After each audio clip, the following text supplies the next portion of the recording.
Hi everybody, it's Robert Earl again at the Eco Ranch, back at the Eco Ranch from Tokyo. It was a lovely vacation, had a great time, but things didn't get done around here, and that's got to change real fast. While we were gone, the heat broke. We got rid of the 100-degree heat, and we're down right now. It's 90-ish, but it's been cooler, and it'll continue to get cooler, so it's time to work. And around here, that means we're going to work now. Today's September 30th. We're working from October to April, just like it snows in some parts of northern Ontario and on up. October to April, that's our working season. That's when we're going to do what we can do. Now, what had to get done fast was the horse corral and get ready for Debbie's horse. She found a horse she absolutely had to have, so we bought it.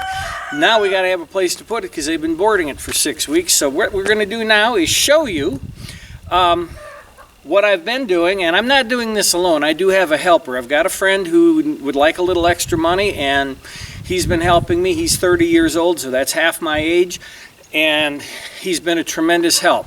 I'm not so proud as to say I don't need help. So let me show you what we've got done so far, and then I'll show you what we do today a little later on in the day. Of course, to you it'll be 5 seconds. Well, if you're going to have a horse paddock and a corral, you have to have a gate for it. So we did the gate, and the gate is kind of cool. Debbie found a really neat latch. Now, I haven't finished it, but I'll show you guys the latch. If you put a chain on here or a rope and run it up here to where a rider can actually pull the chain, the rider will come along here and pull on this one, bump the gate, and can go out, then come in. Same thing on this side, pull, except it's hard to do when I'm holding the camera with one hand. There, pull, and it'll swing either way. Little push and it latches. And because of this little lip here, it bumps the gate up just a touch so that it removes any chance of sagging. So unless we plan on leaving the gate open, which we don't need to have a wheel on it. Have a big gap underneath there as well. We've also set all of the posts. I'll walk it down here.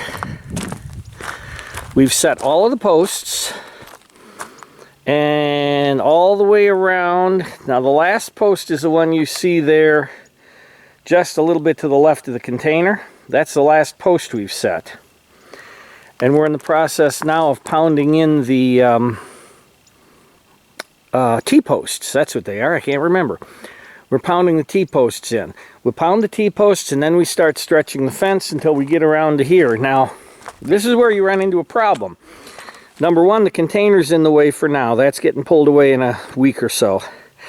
But the wall isn't done. The wall's supposed to go from that far post all the way through here, because now it becomes part of the house over here.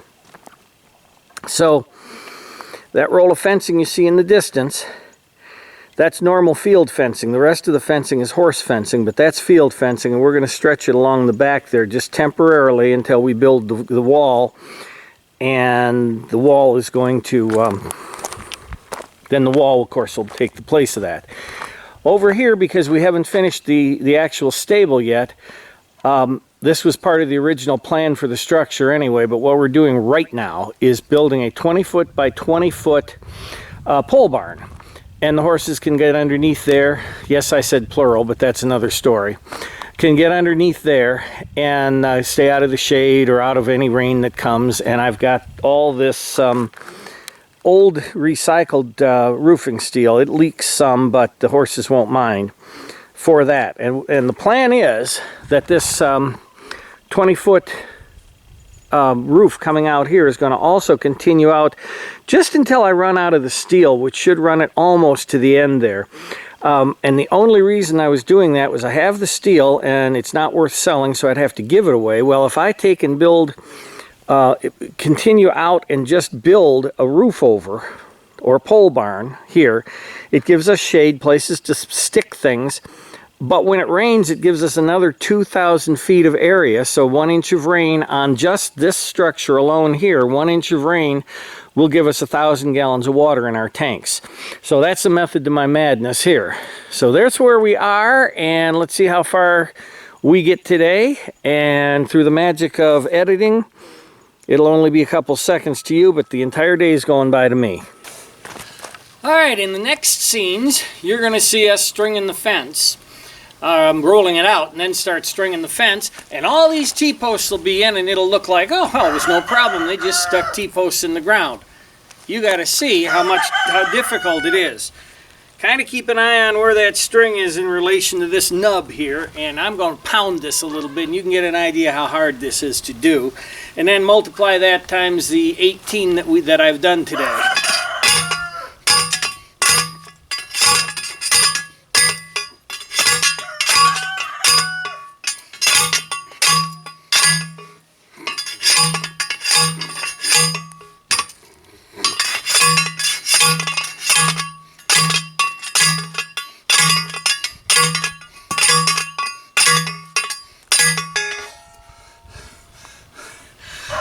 Of course, you got to remember how old I am and that I've had 3 shoulder surgeries, so I can't do it like a youngster can. I can't wait till my 30-year-old helper gets here. I still got about 4 that have to be pushed the rest of the way in because they're hitting rocks and I can't move them. This one's it's about done there. And that's it. Oh yeah, it went in at an angle, but that's easy to fix.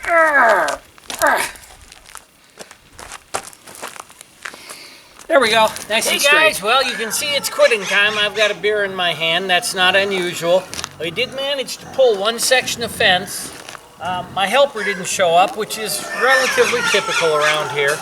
It's no big deal, but we haven't been able to pull the rest of the fence. Debbie and I are going to pull the rest of the fence tomorrow, and then this temporary yard will be ready for a horse. So tomorrow morning we'll show us pulling the fence, because it's really cool when you actually pull one and see it snap up and stretch out. It's really kind of cool, and if you've never done it and you've always wondered how hard it is, it ain't hard at all. It's nowhere near as hard as putting the roof on the house like we did a month ago. So we'll pull that tomorrow. I'll show you what it looks like, and helper or no helper, I've got Debbie, and she's better than any 2 men I've ever met. See you tomorrow. All right, guys, we're going to pull 120 feet of fence. Here it is, laying down. I'm going to go down there and start the truck up, and I'm going to pull it with the truck. Now, one of 2 things is going to happen. The fence is either going to go up nice and straight, or something's going to break and bust out the back window of my truck. Either way, you're going to find this really entertaining. So here we go.